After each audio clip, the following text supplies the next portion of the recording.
Well, me and four of my childhood buddies decided to join the Marine Corps, and we all joined in January of 1952.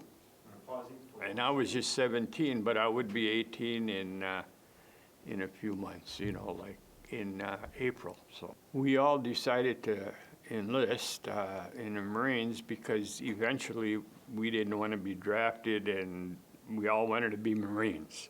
And so we all joined together. So my mother, when she found out, she was totally against it. She was crying and everything, and my dad was trying to settle her down and everything.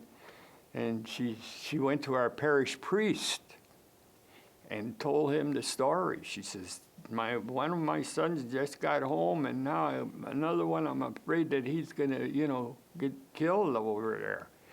And the priest, I think, gave her some very good advice. He said, Mrs. Hart, he says, he's 17, but he's going to be 18 in a couple of months, and he'll join the Marine Corps then.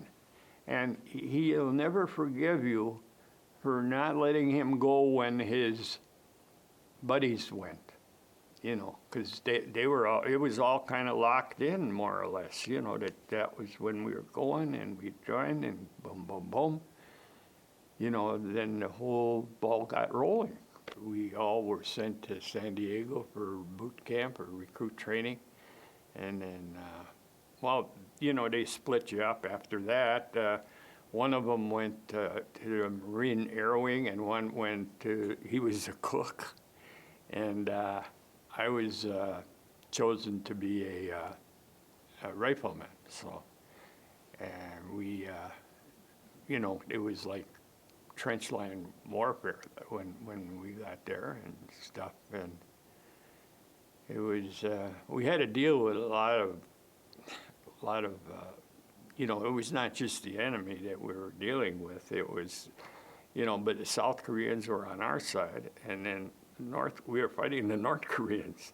So good luck trying to tell the difference between the two, which made it we didn't know who we were firing at or what. It was kind of tough that way. And I received my orders to go to Camp Pendleton for advanced combat training.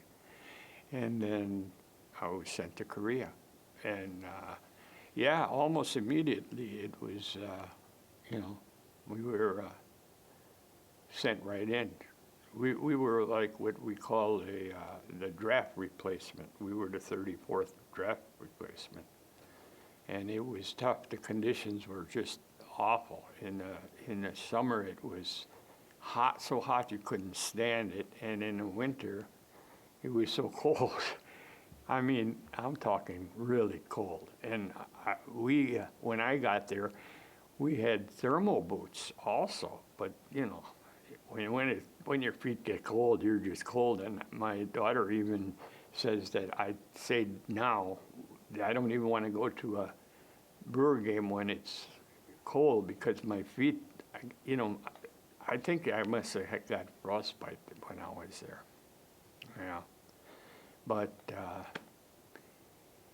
and then there were no roads, so during the monsoon season, you were walking around in mud up to your knees. And I mean, there was no place you could really go to bathe and stuff like that, until later while we were there. Then we all were so happy that we could clean up with fresh water.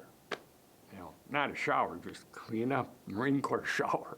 It's been 63 years ago, and it's difficult for me to remember everything my whole day. But I do remember one thing.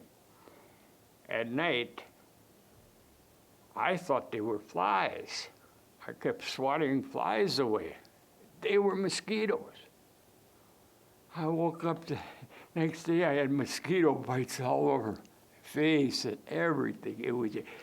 And I mean, those mosquitoes, they wanted to not just take blood out of you, but they wanted to carry you away, it seemed like. Yeah, and here I'm thinking, you know, you hear the buzzing and the buzzing and the buzzing. I'm thinking they're flies. I kept swatting them away. And that's, yeah, that was pretty much the highlight of, I mean, of what was happening and going on there. Like I said, the elements were difficult, very difficult to you know, put up with. Did you have some close calls in combat where you hit? Did you have some very tough, scary moments? Well, I did one time. I got shrapnel in my leg, and then they took me back to, because it was difficult for me to walk with that leg, and then, you know, they took me back to the hospital ship, and that's where I received the Purple Heart. How did you get the shrapnel? Well, you know, they were firing rounds. The enemy was firing rounds, and the shrapnel would go off, and, you know, one hit my leg. And how long were you out of action? Probably a month or so. And then I was fine. They took me back to my outfit. Wow, so right, a month later after being wounded, you're right back in the line of fire. Yeah, that's the way they operated. Were you proud to have served? Oh, yes, very proud, yeah. They never, you know, a Marine will never leave another Marine behind. He's always got your back, no matter what.